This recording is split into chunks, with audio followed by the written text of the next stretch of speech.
बात कर रहे थे भौतिक विज्ञान क्लास के अंदर चैप्टर नंबर थर्ड चैप्टर के न्यूमेरिकल अपन हल कर रहे थे। 10 न्यूमेरिकल कंप्लीट हो चुके थे। आज बात करेंगे न्यूमेरिकल नंबर 11। इसमें क्या कह रहे हैं, 30 माइक्रोकूलम का एक आवेश है। इस क्वेश्चन के अंदर आवेश दैट मीन्स स्मॉल क्यू का मान दे रखा है 30 माइक्रोकूलम।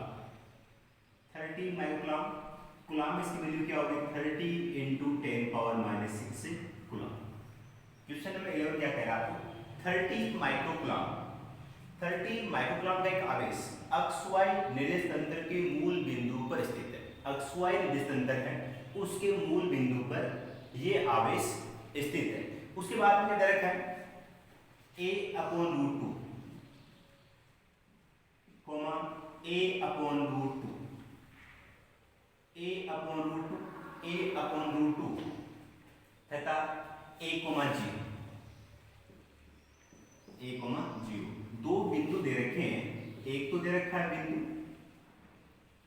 A/√2, दूसरा बिंदु दे रखा है A,0।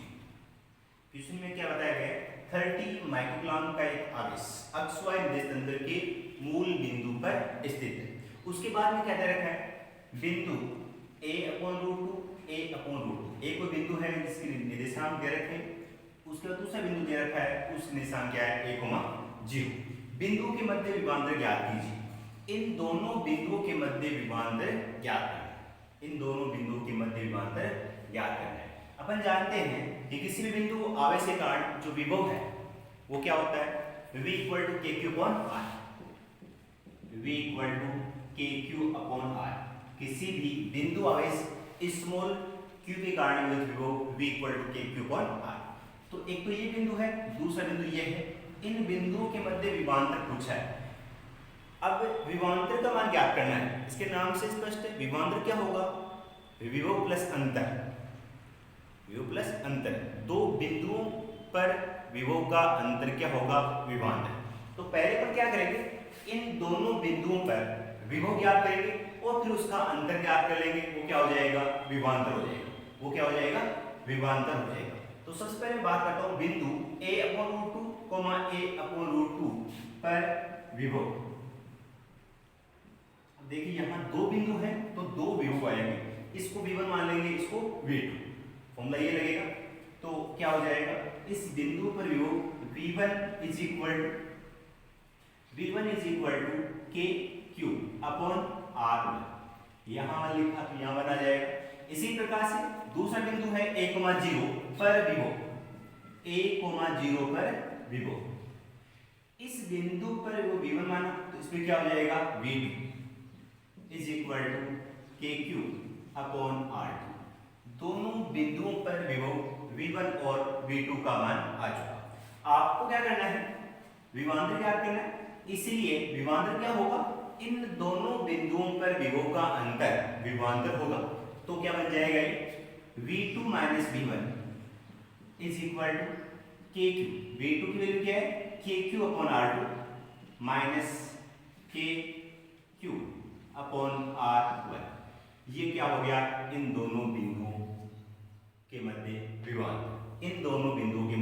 विभवांतर। इसको थोड़ा और सिंपलीफाई करते हैं। V2 - V1 = KQ, कॉमन आ जाएगा। तो यहां से क्या बचेगा, 1/R2 माइनस KQ कॉमन आ गया। क्या बच गया यहाँ पर, 1/R। अब इसको कहेंगे इक्वेशन नंबर 1। इस इक्वेशन में R2 और R1 की वैल्यू आप हो जाएगी। R2 और R1 क्या है, R1 इस बिंदु के निर्देशांक है और R2 इस बिंदु के निर्देशांक है। तो सबसे पहले इस बिंदु के लिए R1 की बात करते हैं। R1 सदिश की बात करें, R1 सदिश इक्वल टू क्या होगा, यहाँ पर ये बिंदु के यहाँ पर जो बिंदु है इसके दो निर्देशांक है। इसका मतलब क्या है, ये जो पहला है वो किसके लिए, अक्ष के लिए है, दूसरा किसके लिए, y एक्स के लिए। अगर एक बिंदु और होता तो किसके लिए होता, वो z एक्स के लिए। लेकिन यहाँ पर अक्ष y निर्देशांक की बात की है तो ये बिंदु x के अक्ष के लिए है और ये बिंदु y अक्ष के लिए। इसी प्रकार से ये बिंदु x अक्ष के लिए है और ये बिंदु y अक्ष के लिए है। अब यहाँ इस बिंदु को सदिश के रूप में लिख रहे हैं तो x अक्ष के अनुदिश सदिश क्या होता है i के, और y अक्ष के अनुदिश सदिश क्या होता है j के। तो क्या होगा यहाँ पे, इसी बिंदु को सदिश के रूप में लिखेंगे तो a/√2 इंटू आई के प्लस a/√2 इंटू जे के। ये दो बिंदु थे, ये अक्ष पे निर्देशांक है और ये y अक्ष पे निर्देशांक है। अक्ष के अनुदिश एकांक सदिश i के होता है, y अक्ष के अनुदिश एकांक सदिश j के होता है। तो ये हो गया r1 सदिश। उसके बाद में क्या करना है, यहाँ आपको केवल r1 का मान चाहिए। r1 क्या हो, r1 इक्वल टू इस r1 सदिश का मॉडुलस, इस r1 सदिश का परिमाण। आपको बताया था 11वीं क्लास के अंदर अगर कोई सदिश दे रखा है तो उसका परिमाण कैसे ज्ञात करते हैं, इस प्रकार से बताया था r सदिश इज इक्वल टू अक्ष i cap plus y j cap हो। उस कंडीशन में इस r सदिश का परिमाण क्या होगा, r सदिश का परिमाण is equal to root of i के साथ जो भी है उसका स्क्वायर, अक्ष स्क्वायर प्लस j के साथ जो भी है उसका square, that means y square. ये क्या हुआ, इस r सदिश का परिमाण हो गया। एक फॉर्मूला, ये एक फॉर्मूला था 11वीं क्लास के हिसाब से। तो सेम फॉर्मूला अपन यहां यूज करेंगे, क्या बन जाएगा, रूट ऑफ i के साथ जो इसका स्क्वायर a/√2 का होल स्क्वायर प्लस a/√2 का होल स्क्वायर। सिंप्लीफाई करेंगे इसको, क्या बनेगा, रूट ऑफ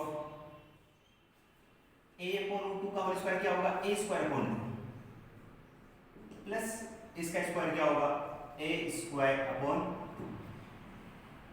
आगे इसको और हल करेंगे, r1 is equal to root of a²/2 plus a²/2 क्या होगा, a², क्या हो जाएगा, a²। तो रूट ऑफ a², r1 की वैल्यू क्या आएगी, a हो जाएगा, a² रूट क्या आएगा, a। ये तो किसका मान आ गया, r1 का। इसको इक्वेशन नंबर कहेंगे 2। तो r1 सदिश पहले अपने इस बिंदु से r1 सदिश निकाला, फिर उसका परिमाण ज्ञात किया। इसी प्रकार से इस बिंदु से किसका मान आएगा, r2 सदिश का मान पहले निकालेंगे।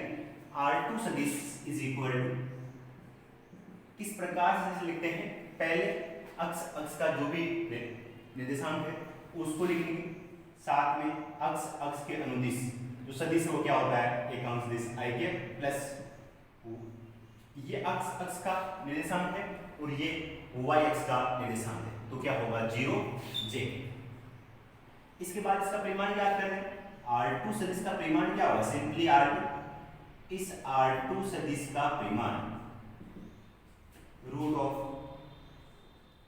क्या होगा, वही फॉर्मूला लगाना, i के साथ जो भी उसका स्क्वायर करेंगे a² प्लस j के साथ जो भी उसका स्क्वायर करेंगे 0 का स्क्वायर क्या होगा, 0।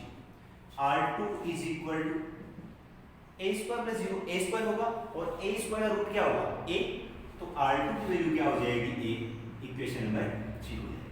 क्या करना है, इक्वेशन नंबर 2 एंड 3 से, इक्वेशन नंबर 2 एंड 3 से वैल्यू आप रखेंगे, इक्वेशन नंबर 2 एंड 3 से वैल्यू आप रखेंगे नंबर 1 में। देन इक्वेशन नंबर 1 में रखने पर इक्वेशन नंबर 1 क्या बनेगा, v2 minus v1 is equal to kq 1/r2। r2 की वैल्यू क्या आ रही है, a, तो 1/ माइनस r1 की वैल्यू क्या आ रही है, a, तो 1/a माइनस 1/a क्या होगा, 0। v2 minus v1 is equal to kq into 0, v2 minus v1 is equal to 0। तो इन दोनों बिंदुओं पर जो विभवांतर है उसकी वैल्यू क्या आएगी, 0। ये समझ में आपको, इस क्वेश्चन में क्या पूछा था, एक बिंदु आवेश दे रखा था, अक्ष व निर्देश तंत्र। उसके बाद ये दो बिंदु आपको दे रखे थे, इन दोनों बिंदुओं के मध्य विभवांतर का मान पूछा था, क्या आ जाएगा 0। तो ये आपका इन दोनों बिंदुओं के मध्य किसका मान आ गया, विभवांतर। उसके बाद में question number 12, question number 12, question number 12 क्या है आपको, ये क्वेश्चन नंबर 11 कंप्लीट हो गया।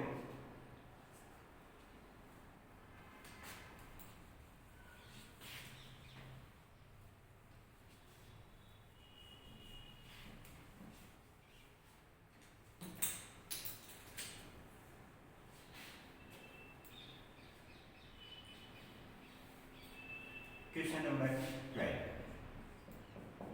इसमें कहा गया आपको तीन आवेश -q +q तथा +q, तीन आवेश है -q +q तथा +q, क्रमशः अक्षय तल में, अक्षय तल है और उस अक्षय तल के बिंदु दे रखे 0, -a, 0, -a, 0, 0 और तीसरा बिंदु दे रखा है 0, +a, 0, +a। तीन बिंदु दे रखे हैं, पहला बिंदु 0, -a, दूसरा 0, 0, तीसरा 0, a। इन बिंदुओं पर तीन आवेश स्थित है, कौन कौन से, इस पर -q, इस पर +q और इस पर +q, तीन आवेश स्थित है। बात समझ में आ रही, -q +q क्रमशः है 0, -a, 0, 0, 0, a बिंदु पर स्थित है।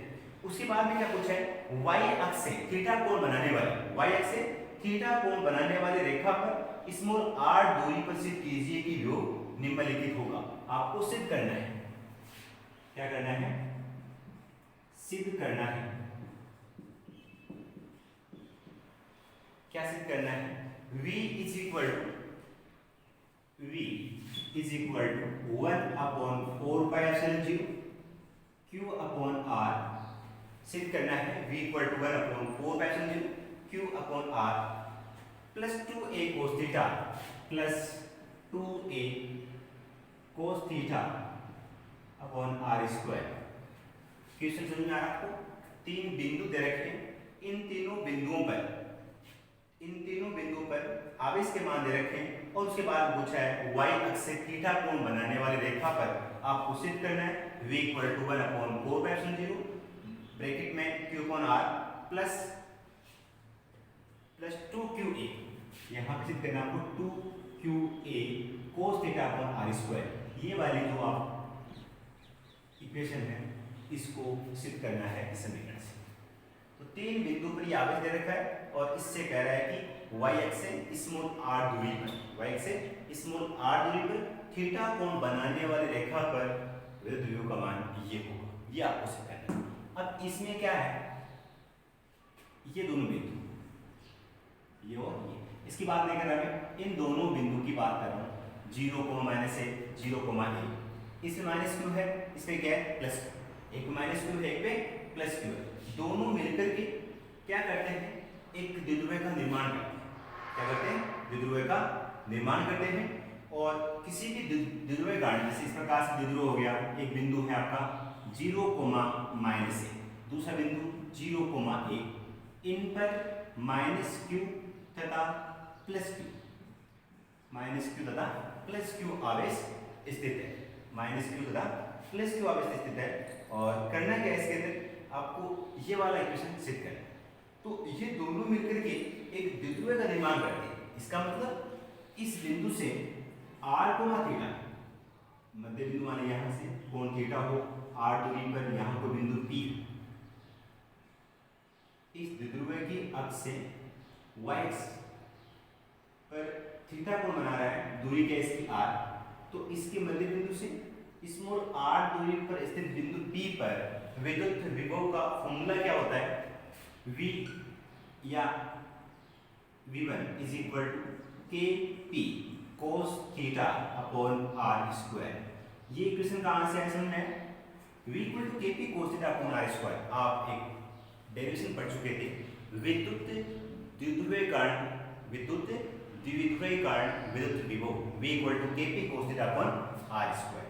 अब इसके अंदर p के स्थान पर क्या काम आएगा, p क्या है, दिलवा को p equal to q into 2a, that means k p की वैल्यू क्या है, q into 2a cos theta upon r square. ये फॉर्मूला किसका है, इस विद्युत द्विध्रुवीय कण इसके मध्य बिंदु से स्मॉल r दूरी पर स्थित किसी बिंदु पर विद्युत विभव का फॉर्मूला ये है। इसके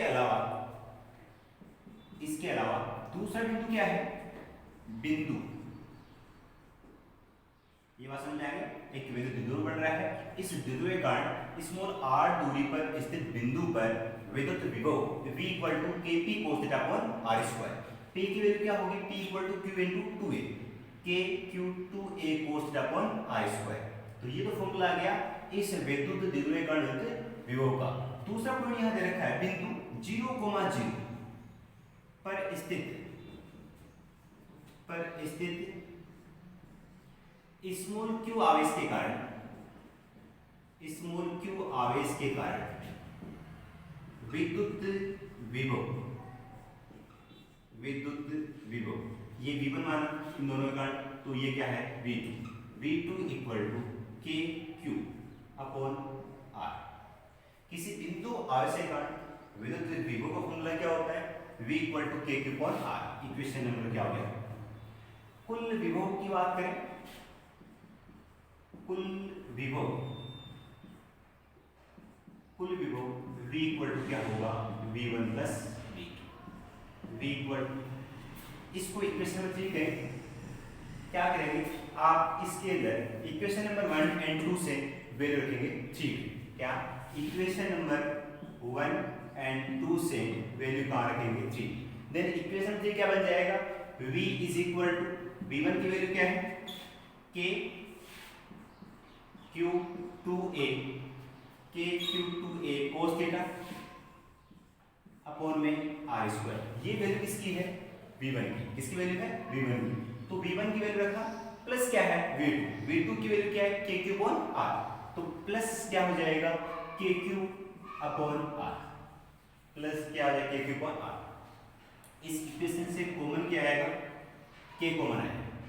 तो जब k कॉमन लेंगे तो यहां क्या बचेगा, q 2a cos theta upon r square, plus यहां से k कॉमन आएगा, क्या बचेगा q अपॉन r, क्या बचेगा q अपॉन r। उसके बाद में v is equal to k की वैल्यू क्या होती है, 1 upon 4 by epsilon 0, 1 upon 4 by epsilon 0। अब इस इक्वेशन में इसको इधर रख सकते हैं, इसको इधर आपस में केवल इनकी जगह चेंज कर रहे हैं, तो क्या बन जाएगा ये q अपॉन r, प्लस इसको उधर रखेंगे तो q 2a cos theta upon r square.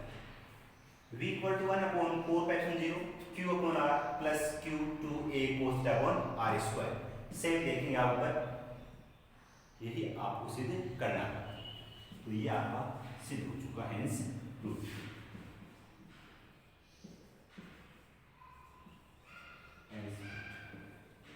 इस प्रकार से आपको ये सिद्ध करना है। क्वेश्चन समझ में आया, क्या था, 3 बिंदु थे, 3 बिंदु पर 3 आवेश दे रखे थे, और उसके बाद में क्या पूछा था कि इस द्विध्रुव के अक्ष से थीटा कोण पर स्मॉल r दूरी पर विद्युत विभव का फॉर्मूला ये होता, मतलब इसको सिद्ध करना था।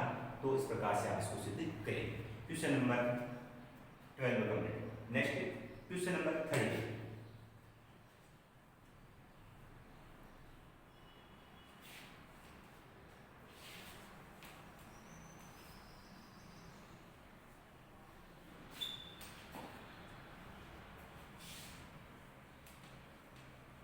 क्वेश्चन नंबर 13 में क्या कहा गया आपको, क्वेश्चन नंबर 13 इसमें कहा गया आवेश है plus q plus 2q plus 4q, 3 आवेश है, plus q plus 2q plus 4q plus q plus 2q plus 4q को स्मॉल a मीटर भुजा वाले, इन तीनों को स्मॉल a मीटर भुजा वाले संभव त्रिभुज के कोनों पर रखने पर कितना कार्य करना पड़ेगा। 3 आवेश हैं, इन तीनों आवेशों को स्मॉल ए मीटर भुजा वाले समबाहु त्रिभुज के शीर्ष पर रखने पर कार्य कितना करना पड़ेगा। एक समबाहु त्रिभुज में क्या होता है, इस प्रकार से एक समबाहु त्रिभुज है, एक आवेश यहाँ पर है +q, दूसरा आवेश यहाँ पर है +2q, तीसरा आवेश आपका यहाँ पर है +4q। स्मॉल ए मीटर भुजा का एक समबाहु त्रिभुज, स्मॉल ए मीटर भुजा का समबाहु त्रिभुज है। 3 आवेश दे रखे, उनकी मध्य दूरी दे रखी है। तो कार्य फॉर्मूला पढ़ा था आपने, 3 आवेशों के निकाय के लिए W = K Q1 Q2 upon R12 plus K Q1 Q2 Q2 Q3 upon Q2 Q3 upon R23 plus पहला और दूसरा हो गया, दूसरा और तीसरा हो गया, और इसी प्रकार से लास्ट में तीसरा और पहला कि Q3 Q1 अपॉन R31। 3 आवेशों की निकाय के लिए ये फॉर्मूला होता है कार्य, ठीक है। अब इसके अंदर Q1 Q2 Q3 वैल्यू दे रखी, क्या ये जो वैल्यू है वो किसकी होगी, Q1, ये वैल्यू किसकी होगी, Q2 की, ये वैल्यू किसकी होगी, Q3। दूरी 1 और 2 के मध्य R12 ए दे रखे, उसके बाद में 1 और 2 के मध्य, 2 और 3 के मध्य R23 और 3 और 1 के मध्य R31। तो 3 आवेशों का समूह दे रखा है और उनके मध्य दूरी दे रखी है। कार्य का फॉर्मूला ज्ञात करना है, कार्य का मान ज्ञात करना है। तो ये कार्य का फॉर्मूला हो गया। इसमें मान रखते समय एक बात और ध्यान रखेंगे कि कॉमन आ रहा है, कांस्टेंट है, तो इसको कॉमन ले लेंगे। Q1 की वैल्यू क्या है, Q * Q2 की वैल्यू क्या है, 2Q अपॉन में स्मॉल a प्लस नेक्स्ट में क्या है, K कॉमन आ गया, Q2 की वैल्यू क्या है, 2Q और Q3 की वैल्यू क्या है, 4Q upon small a plus K common आ गया, Q3 Q1 क्या होगा, 4Q * Q, 4Q * Q upon small a। कार्य का मान इसमें ज्ञात करना था, तो इसको सिंपलीफाई और करेंगे तो किसका मान आएगा, कार्य का। W = K की वैल्यू क्या होती है, 1/4πε0, 1/4πε0। सब में a इसका एलसीएम आएगा, ये क्या होगा, 2q² plus 8q² plus 4q², और इसको सिंपलीफाई करेंगे। W = क्या हो जाएगा, 1/4πε0, यहाँ से 8 और 4 12 है, 12 × 14 14q² a। ये 3 आवेशों के निकाय के लिए किया गया कार्य। इस प्रकार से क्वेश्चन नंबर 13 कंप्लीट हो, 11, 12 और 13 3 क्वेश्चन कंप्लीट हो चुके।